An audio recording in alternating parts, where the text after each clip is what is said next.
Good morning, everybody. We are very glad that everybody can join us. So let's begin this morning with some reminders on how we can interact and how we can get all the information rolling this morning. So if you are joining us on Facebook, if you're joining us in Zoom, please ask your questions. Let us know what you think, your opinions. Everything is changing right now. So we are glad to share experiences. We can learn from each other. We're gonna do a quick introduction this morning. We're gonna then follow up with some SBA updates and then move on to the topic for today. That is gonna be credit scores. But the most important is the differences between personal and business credit scores. And we are gonna bring you a lot of tips and also some things that you never thought about. But today my team is joining me. Mike, Reyna, how you guys doing? Good morning. Doing great. Good morning, Mike. Morning. So, yeah, everybody's back at the office, so you might hear good morning like 6 times because we are back in the office. But let's start with introductions. Alfredo, good morning. How you doing, sir? I am great, Juan. Thank you for asking. Thanks for having me. Yeah, always our friends at SBA bringing great information about when you think it's over, that's when we start again with more grants and more help and more money coming your way for small businesses. And good morning, Alannah from Operation Hope. Good morning. We are very glad that you're here. And if you don't know Alannah, you should, because she's been in around the valley teaching us about business credit and personal credit. She's a financial coach.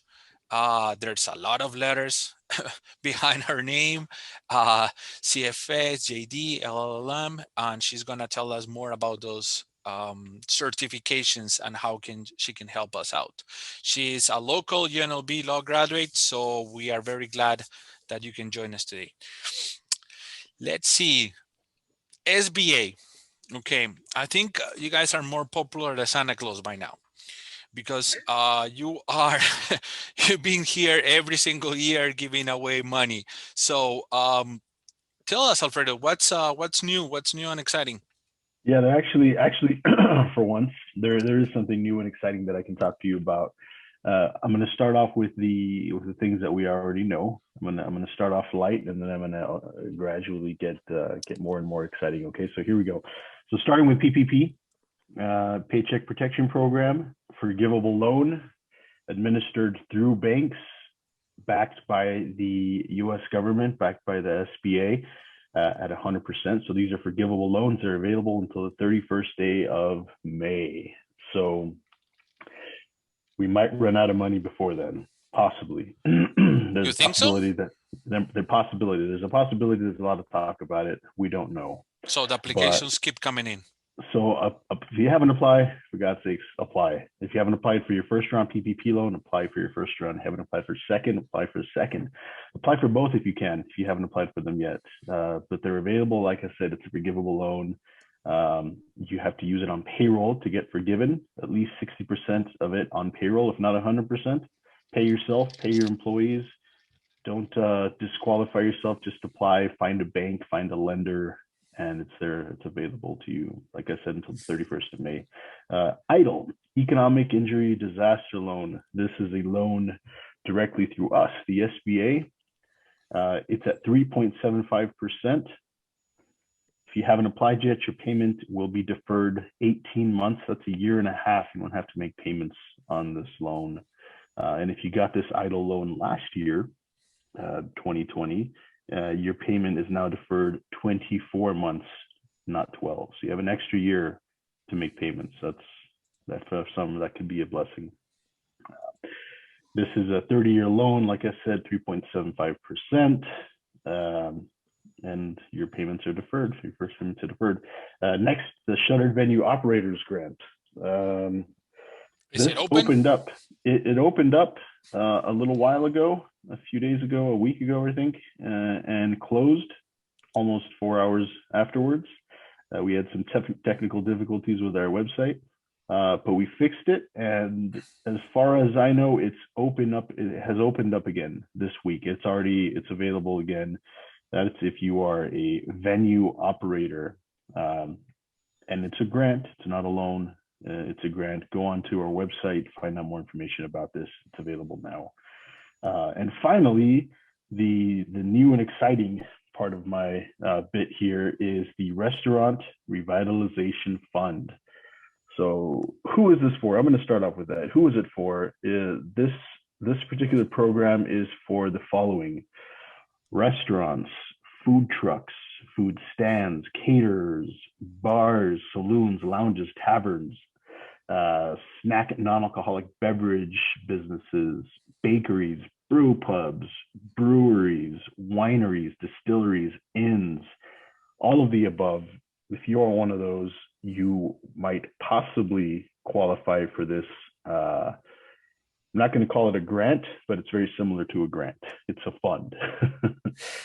And it is, so total, there's $28.6 billion that have been allocated for this fund specifically.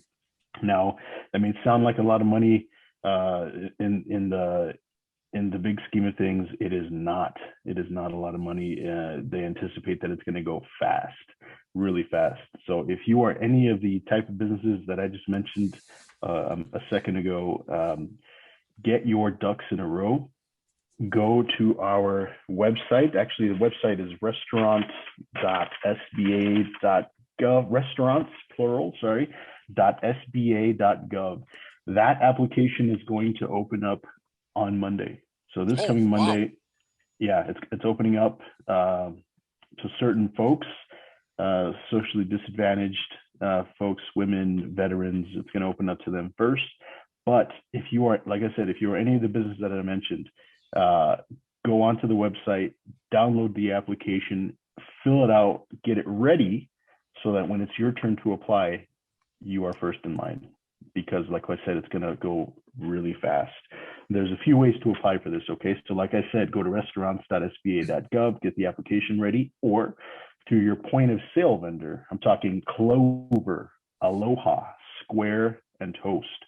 Those that have those point of sale processing systems can apply through them directly. I'm not saying it's any faster, because right now the name of the game is going to be speed and accuracy, which, as it is with a lot of things, and telephone. If you don't have access to internet, or you just don't like using the internet for some reason, you can apply via the telephone, and that number, I'm about to read it, is 844-279-8898. Again, 844-279-8898. If you choose to apply via telephone, it's going to take you a whole lot longer. They're going to mail you forms. You have to get them notarized. Kind of a last resort there. You can do Alfredo, it online. Do it online. Yeah. What were those point of sale systems again?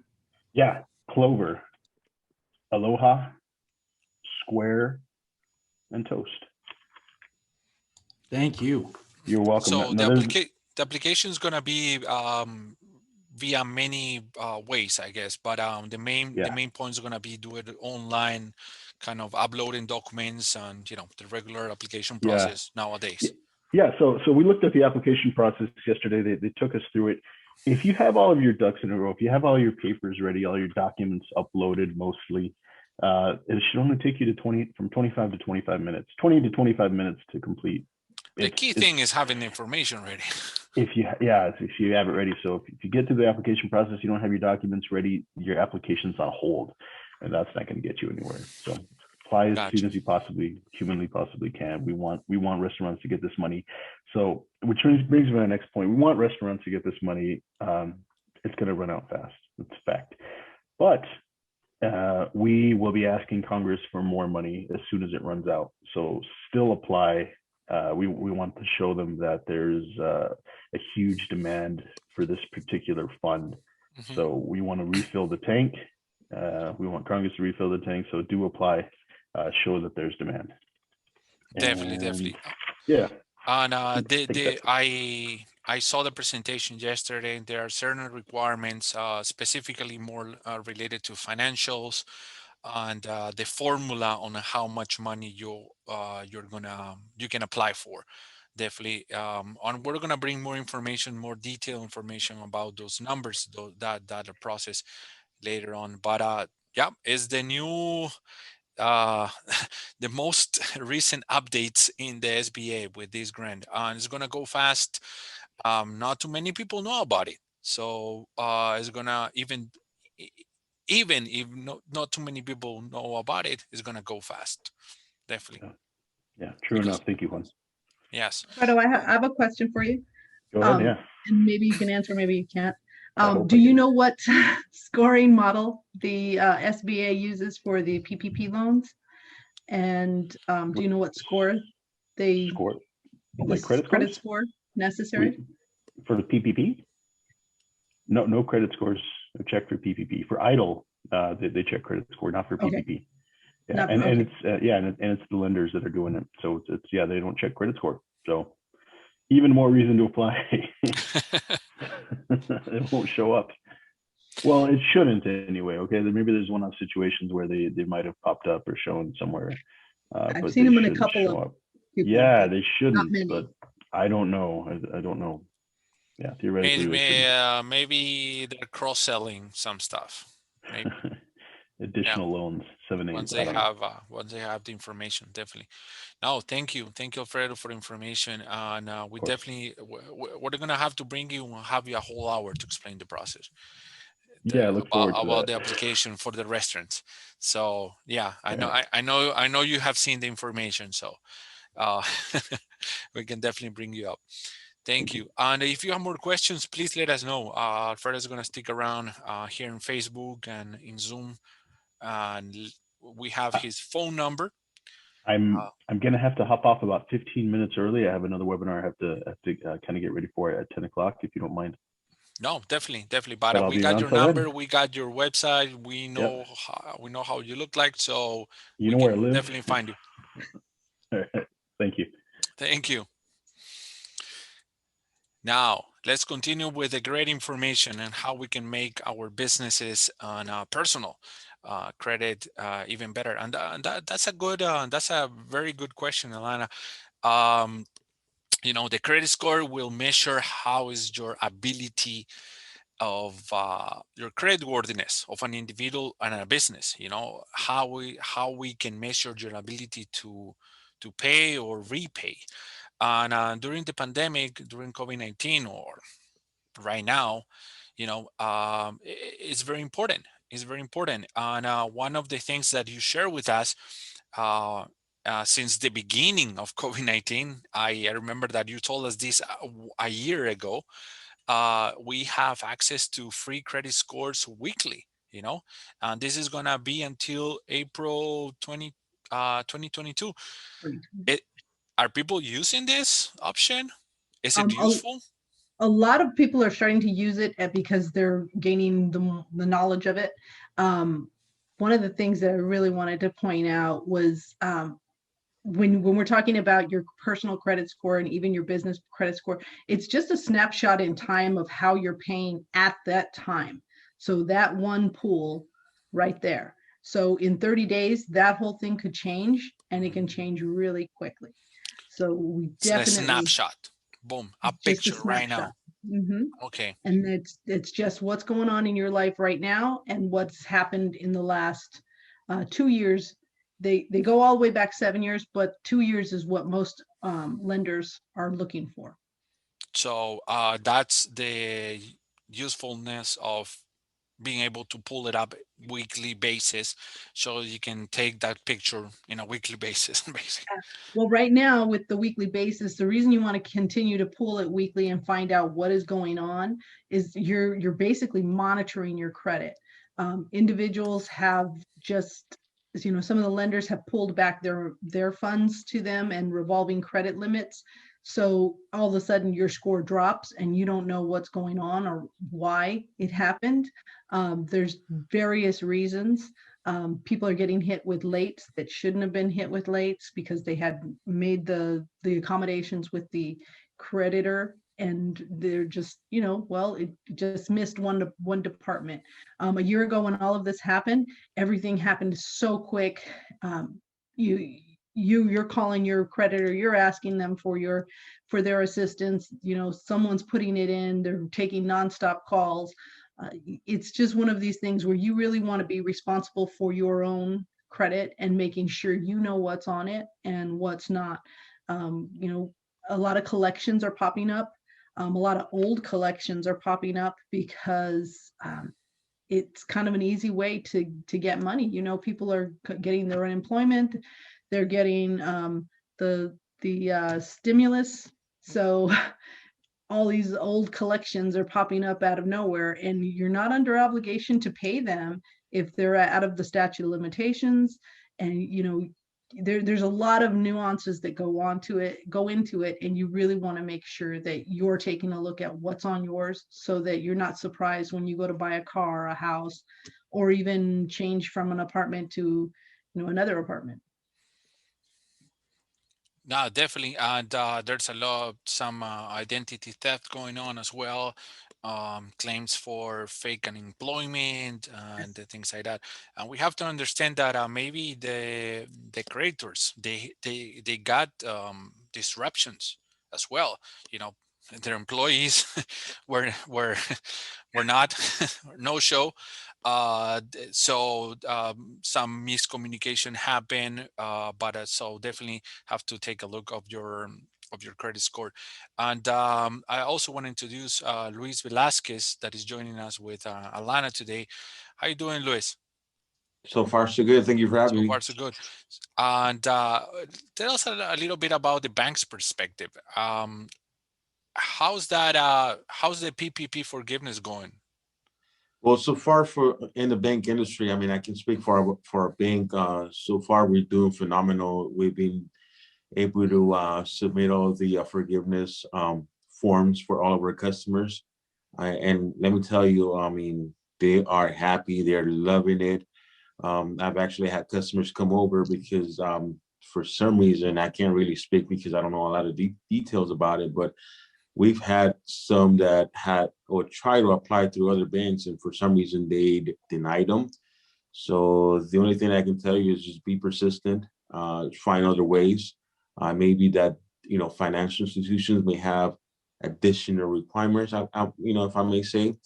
But, the easiest way is for you to educate yourself and get all the information that you can possible. The more knowledge you have, the better that's going to be for you. But I mean, overall, the first round, we're doing phenomenal. I know that with the second round, as Alfredo stated, it's going to end May 31st, but, get all the information you want. Definitely good communication between your bankers, your credit, your providers, your vendors. Alannah, you were mentioning that there were some credit score pooling for the EIDL and PPP. And that shouldn't affect us, but we have to look at from a general picture, right? When we're taking care of our credit, let's put it that way. Absolutely. It's just like Alfredo said, it's not something that's occurring at every application, but some of them are popping up here and there. And it may be mistakes, which if it's a mistake, then the SBA will easily remove it for you. Mistakes can happen in our credit history, especially when more money's popping out and floating around the market, with the stimulus checks and PPPs.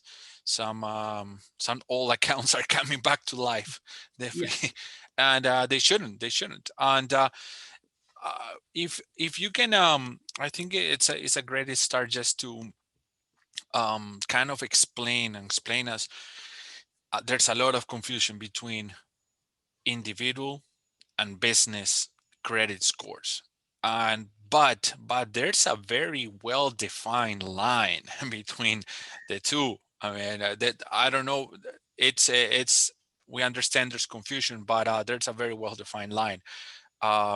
They have different entities, different scoring, different ways to apply to check for your credit. Tell us a little bit, because you're very familiar with that confusion when they come and visit you, right? Yes, I am.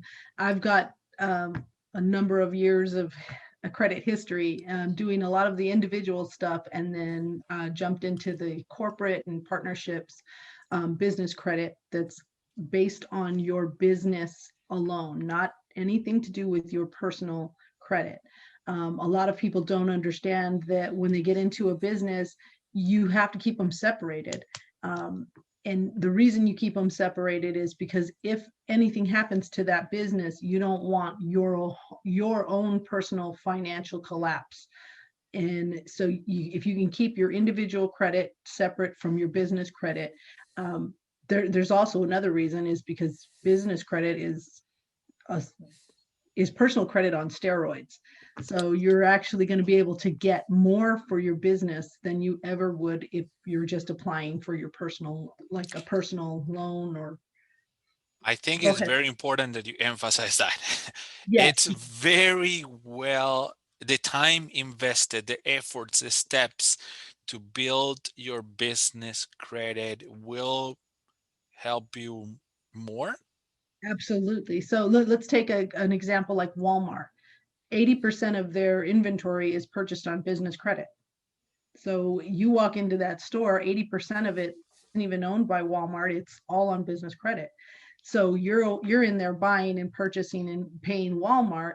They're just, bumping up their prices, increasing them, and flipping the product. And now they're making their money. So good thing they have all those products. It's one location, very convenient. But you have to understand that it wasn't, the startup, as a startup, he didn't just go out and say, okay, put this all on my personal credit so that I'm responsible for it. If you can make the distinguishing, the separation between the two, it's great. It's basically a legal way to have a second credit history. So Definitely. You can maybe you can leverage from both sides at what point. And I think during the pandemic we have learned that options are good to have.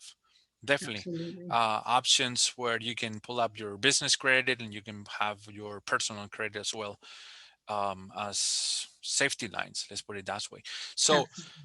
individuals always Social Security.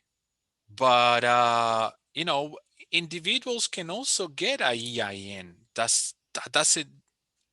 Is it the same as having a corporation with a EIN? Well, let's make it clear. An EIN is your employee identification number. So you're supposed to use that to pay your employee taxes to the IRS. It basically identifies you as a business with the IRS. You can use that as a sole proprietor, and then they're very easy to get. Once you get that as a sole proprietor, understand that because you're only a sole proprietor and you haven't established a business entity, a corporation, a partnership, or any of the other entities that are out there, you're still leaving yourself open for liability for all of that credit. So you are not building business credit that way. You are just imagining building a business credit, because you are not. Okay, definitely. So you have to have an entity behind that EIN number. Absolutely. That's Okay. that's the way to avoid personal liability for it. Okay. And definitely lawyers have that very clear. So us as consumers, we should have that clear as well. Absolutely. It's the entity system, and business entities was all set up so that their individuals are protected. And that's what you want to do, is make sure that you're protected from additional liability that you may, like COVID is a perfect example. If you went and took out all these loans under your own personal name and credit cards and everything else for your business, and all of a sudden you didn't have a business, you're holding the bag. And these entities and corporations are put in place so that you're not the one holding the bag. You can file for, the business can file for bankruptcy. Yes, and we have a comment from one of our participants here, that good communication it's key. And for example, if you're getting the PPP, get the instructions in how to spend that money, the same way as building your credit. I mean, you're getting money, but there are certain ways that you have to spend that money so you can build your credit. And Alannah's gonna tell you tell us about that a little bit. But regarding the comment, please make sure that you get the grants, you get the EIDLs, the PPP. There's a way, there are guidelines on how you should spend that money so you can be one of the successful stories, like Luis said, of getting that forgiveness of the PPP all the way without the repayment obligation. Definitely. Yes, for sure. You don't want to go shopping with that money, because if not, you're going to end up paying it back. And not only that, but you're going to have to pay interest on top of that. So please keep that in mind. Definitely, Best- definitely. Best That way was to the do whole it is purpose, just check right? with your CPA. Yeah, definitely. That was the whole purpose, getting the money, keeping things open, and then just getting the forgiveness. Thank you for the comment. And sources, there's also a big difference. You know, how easy is to pull up the personal and how easy is to pull up the business credit? They're both fairly easy to do. Let me just mention a few: Credit Karma, Credit Sesame, Credit.com. Those are all free organizations that are providing your credit score to you without an inquiry hit. So whenever you're looking at your own personal credit, your best option is to get it directly from the credit bureau, the credit agent, credit reporting services. Mm-hmm. Get it directly from the credit reporting services. Annualcreditreport.com gives you access to all three. That's where you can get that weekly credit report. Very simple to do. Experian allows you to set up an account, so does TransUnion, and then you have a login and password, and you can go back in and pull as necessary. Equifax is a little bit harder, but you can still access it. On the other hand, you have your business credit sources, where you're looking at NAV, Dun & Bradstreet, Equifax. I want to say We have a list. We have a list, upcoming list. So, but it's not. It's more limited. So there are only certain places where you can pull up your business credit, not as open it's not as as the. accessible. No, it's not. Now, keep in mind, anybody can pull your business credit. There are fees associated with it. So, and they're pretty high fees. It's like $65 to $140, depending What? on who you're pulling. Yes, but they do that so that if you are a small business and you want to work with another small business, well, let's see what kind of a history you have, and let's see what's going on with you. They do have some free profiles out there that'll give you a general census of what's going on with the company, but you really want to do your due diligence whenever you're working with this type of. And does it change as often as the personal credit does? I mean, can those changes just 30, change 30 from day weekly period, to yes. weekly, like the personal one? Well, like I said, every time you pull it, it's just that snapshot of what's going on at that moment in time. And then, for the last 2 years behind it. So what you want to do is you want to continue to stay on time with your payments, keep up with all the good stuff you're doing. And then, yes, it can change. In 2 weeks, you can say, especially in business credit, I went and got vendor credit. I went ahead and did what I needed to do. I paid it off within 15 days. That's a 2-week period right there. And all of a sudden now you have business credit, where in 2 weeks ago you didn't have anything. And that keeps building up, building up, building up. More credit cards, more access to credit. Credit builds credit. Yeah, yeah, definitely.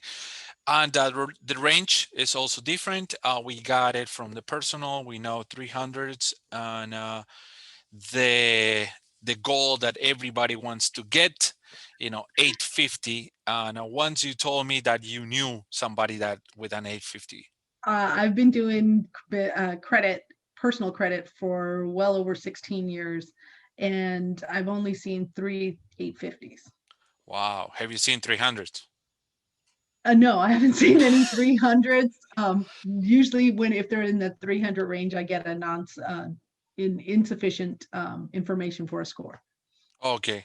So yeah, you never see the words of the words, But I but have hey, I've seen some 445s, 438s.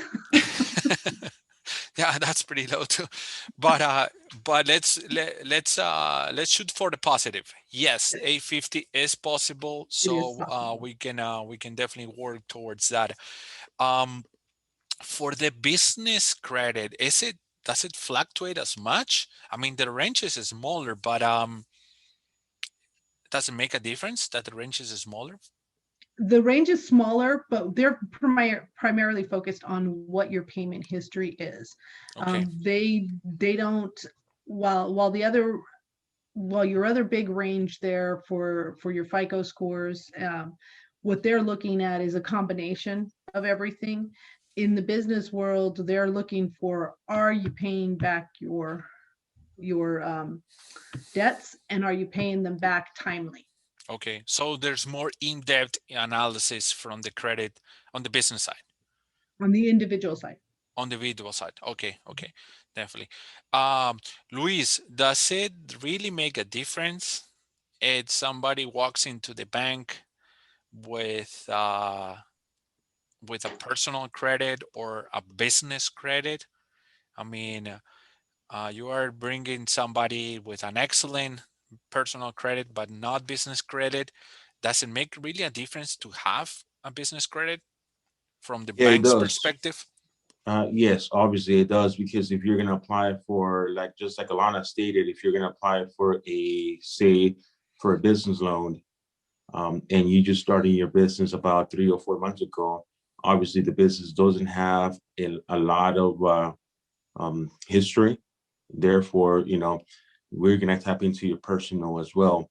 Now, keep in mind that if you had your business account and you've been doing a lot of history with your business for the last 2-3 years, now it may be that your business may have more history than versus you might be running into inconveniences with your own personal credit. So that's going to help you in that sense too as well. But yeah, it does make a difference. Good to know. So let's build both at the same time, because we are going to have even more options for that. So moving on to the personal credit, just for a quick overview, we got the seven. I'm sorry, the composition of the credit. You know, how much you owed, what's your payment history, are you getting new credit, credit mix, are you getting any or what is credit mix? Can elaborate Sure. a little bit more? Credit mix is going to be your installment loans, your revolving revolving credit cards, department store cards, student loans, personal loans. All of that is a mix. They'd like to see a healthy mix of 3 trade lines. Car loans, mortgage payments.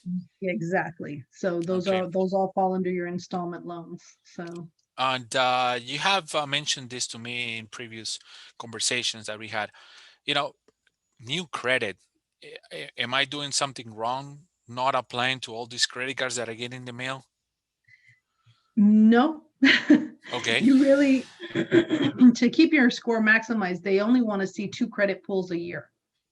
Okay. Otherwise, it looks like you're out there, hey, begging for money.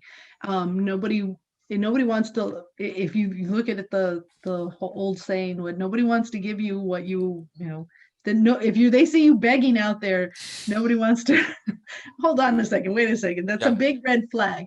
So when you have multiple credit hits, car dealerships do this a lot, and I know there's a little clause in the Fair Credit Reporting Act that says, hey, if you're going to have multiple hits for like a mortgage or your car loan, you're allowed to go shopping, and there's that 45-day window, and it is a rolling window, so you can pull as many times as you want. The problem that you have is if they do not report what you're pulling for. So if it's not reported as an auto loan, it just looks like another hit. So if that's the case, then you have multiple inquiries that are dragging your score down. Just asking for money in a random sense. So yeah, it definitely can hurt you. And like we always said this, build the relationship with your banker when things are good, Absolutely. So not when you are really need the money and you are, in a different position to negotiate. So That is true. Just to add up to that, I'm sorry, I don't mean to interrupt, sure. but yeah, that is so true. Communication with your relationship bankers is key. It's vital. We've seen scenarios where, uh, I'll give you a great example. We were doing home equity lines of credit, and this is what we're telling customers, say, this is something that you may not need right now, but you may need it eventually. Mhm. But when you actually do need it, you don't want to apply it, because just to state what Alannah is saying, if they're seeing a lot of credits, pulling credits stating for the same matter, they might be like, okay, maybe this customer does really, really need it, and there may be a risk right there. And so in a financial point of view, they'll see it as, I don't know, he's begging, someone is begging for money. Does it make sense? Yes, definitely. Is it possible um build how can I put it, good behavior with the bankers, from my business? So for example, I don't know, let's I'm gonna buy on credit that equipment, even though I don't need it. I don't need to buy on credit, but I choose to do it because I want to have that build that relationship with the banks.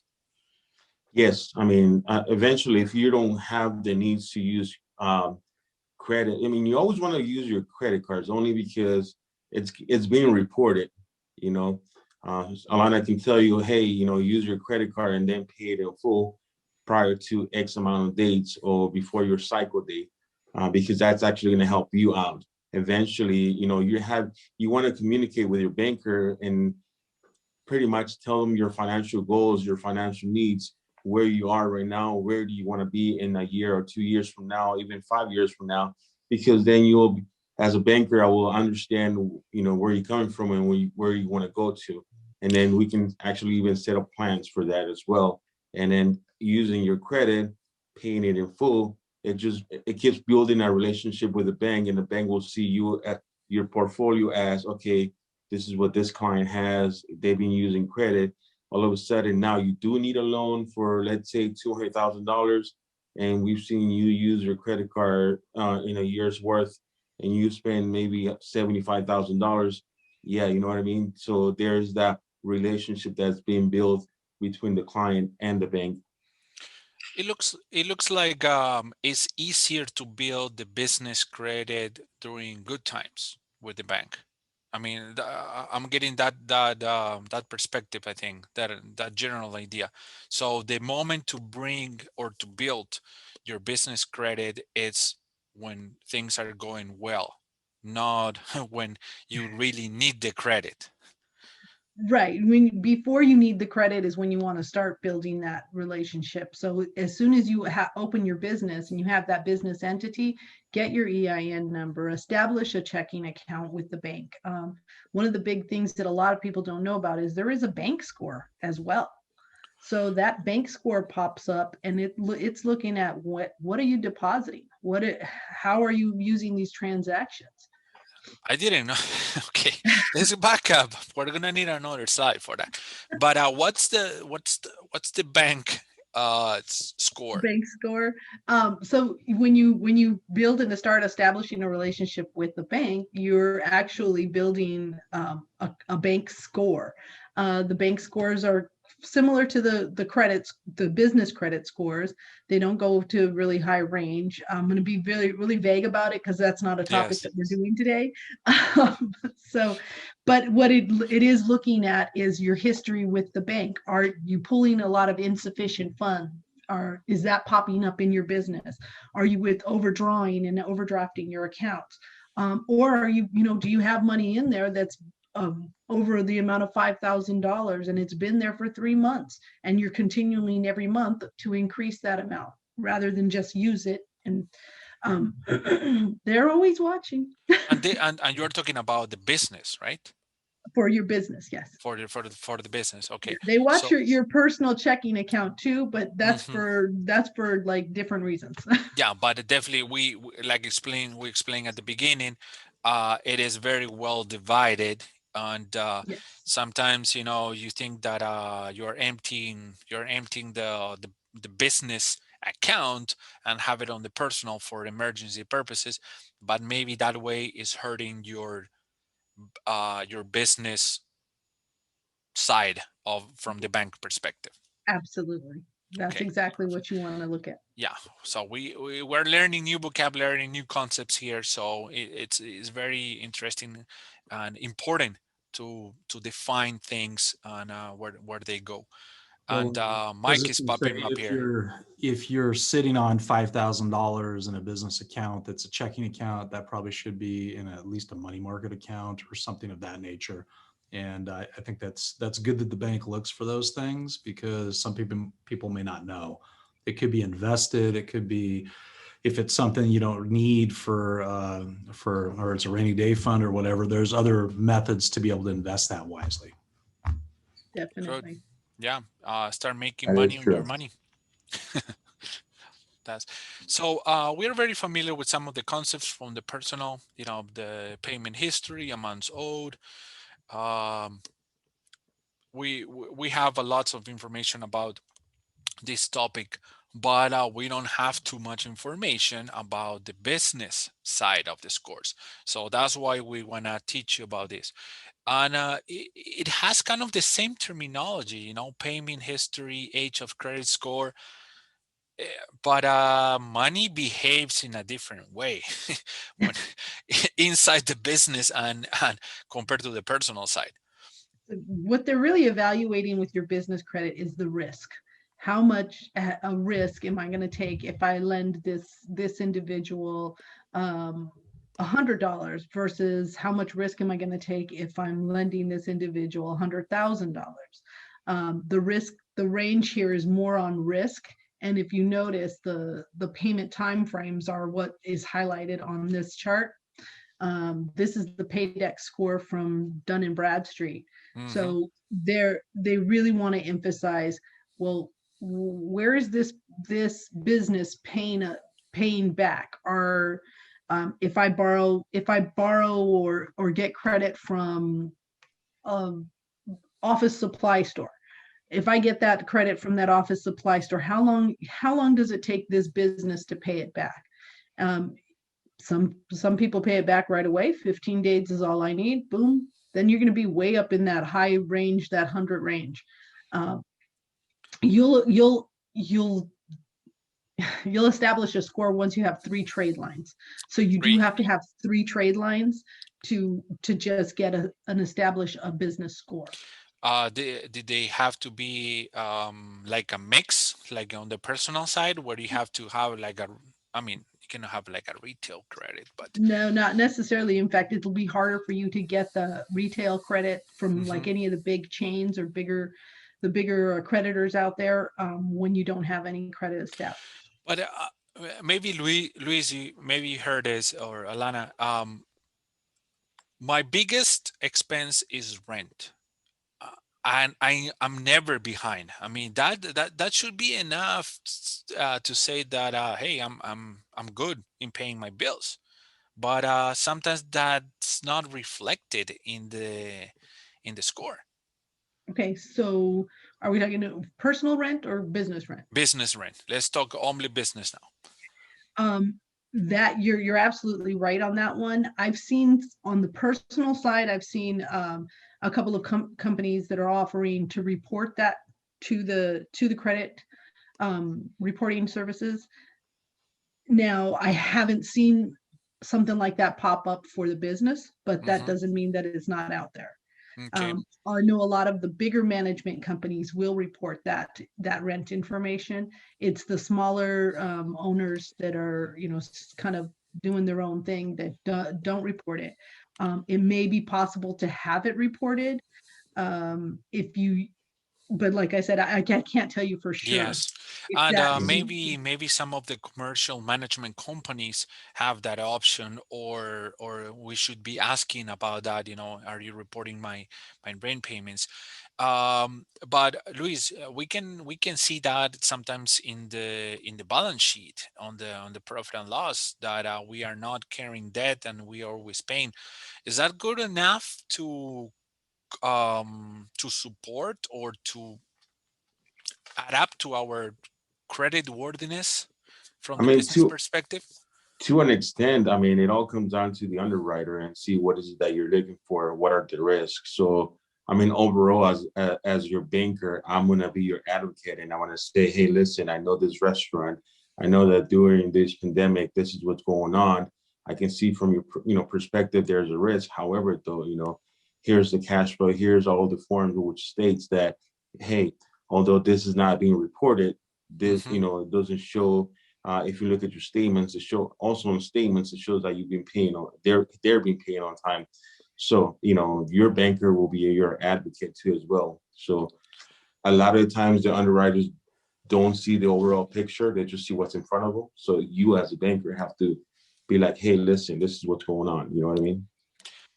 The same point, get to know your banker. Right. absolutely. You can only say that if you actually know the person for a long time. Otherwise, just somebody just visiting for the first time, you're not going to have that kind of confidence or information for that application. That's Those are good examples. And this table goes very quick from 0 to 49, 50 to 79, and 80 to 100 low risk. In this particular case, if you are on the 80-100, that's the best situation. How often do you see that? It's really easy to get that score. Okay. Like I said, it's not this with the business. It's not they're not trying to trick you or make it difficult in any way, shape, or form. They're pretty upfront and forward with these are the requirements. Pay Yeah. your creditors as soon as possible, and that's what gets you in there. We know that we would, if we follow our our tips and we apply the information and we apply the knowledge, definitely it makes it easy. But Luis, from your perspective, I mean, how often do you see somebody with a business credit score that high or that low, or if any? I personally don't see it here only because keep in mind, if a customer needs a business line of credit, I'm not their underwriter, so I don't get to see Mhm. that as well. But when speaking to customers, they tend to speak to me about that. Obviously, at times when it's like the credit is not really there, they don't want to go in details.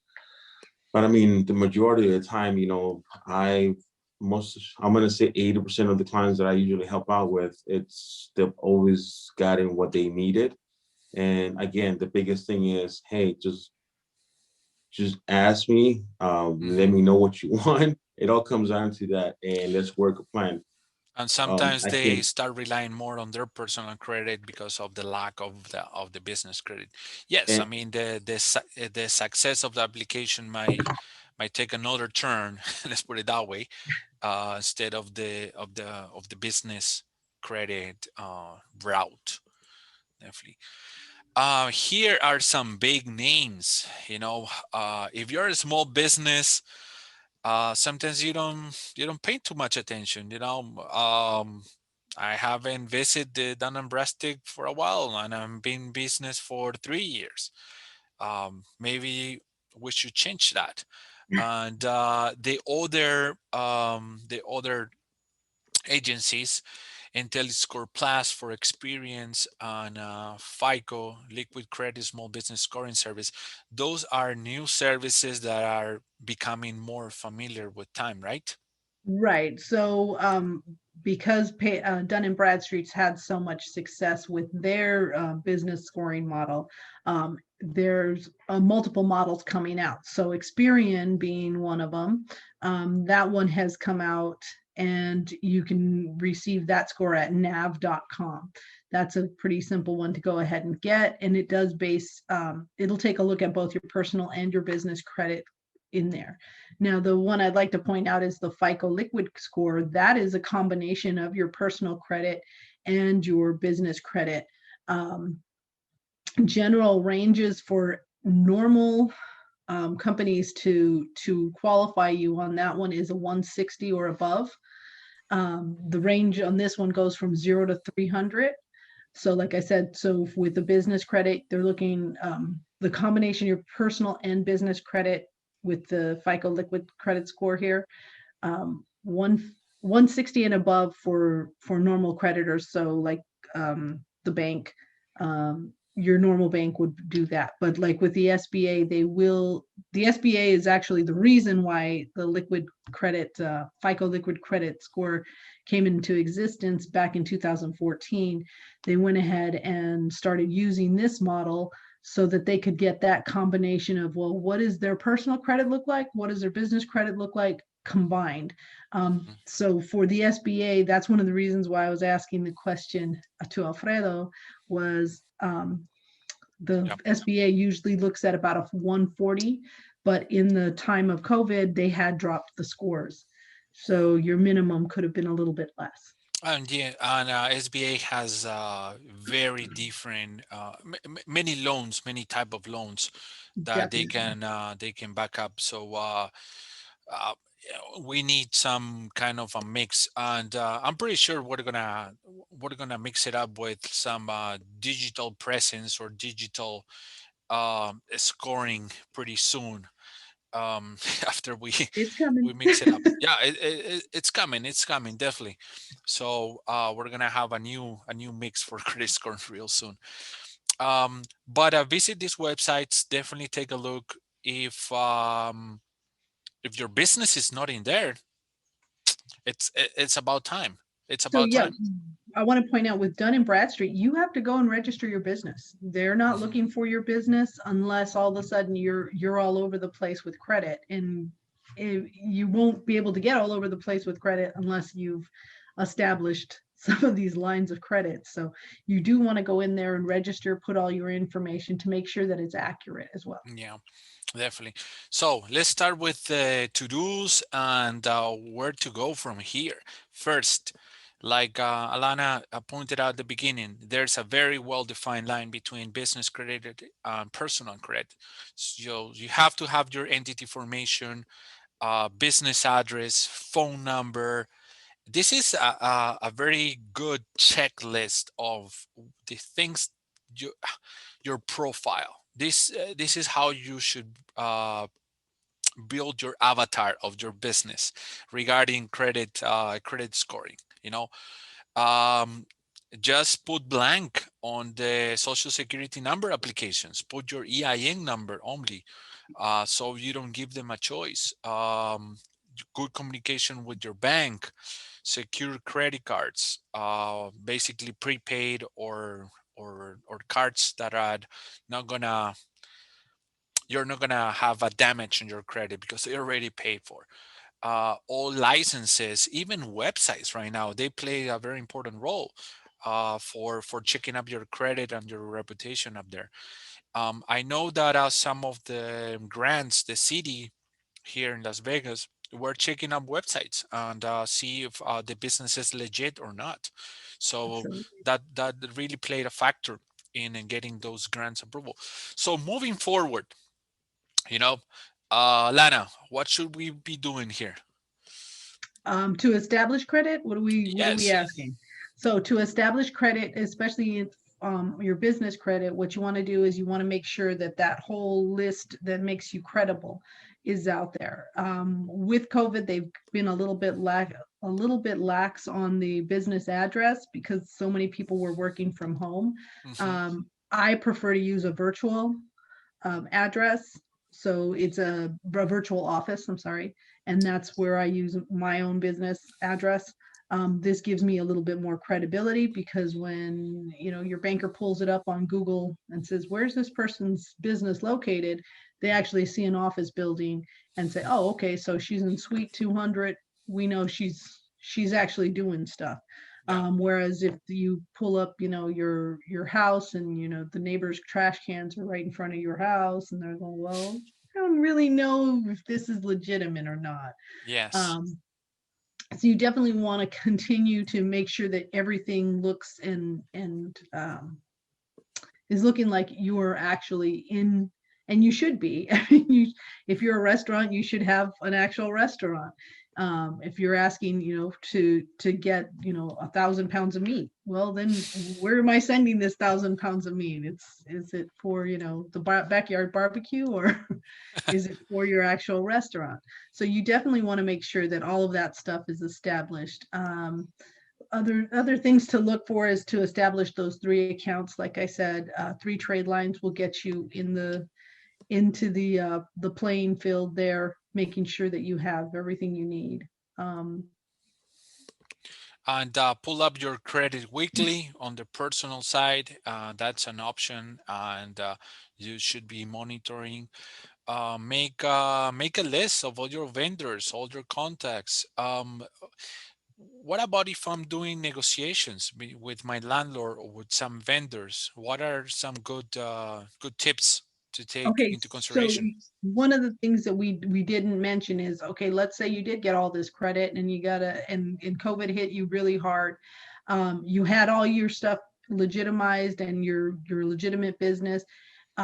One of the reasons why you have the business credit separate from the personal credit is the business credit is not going to appear on your personal credit.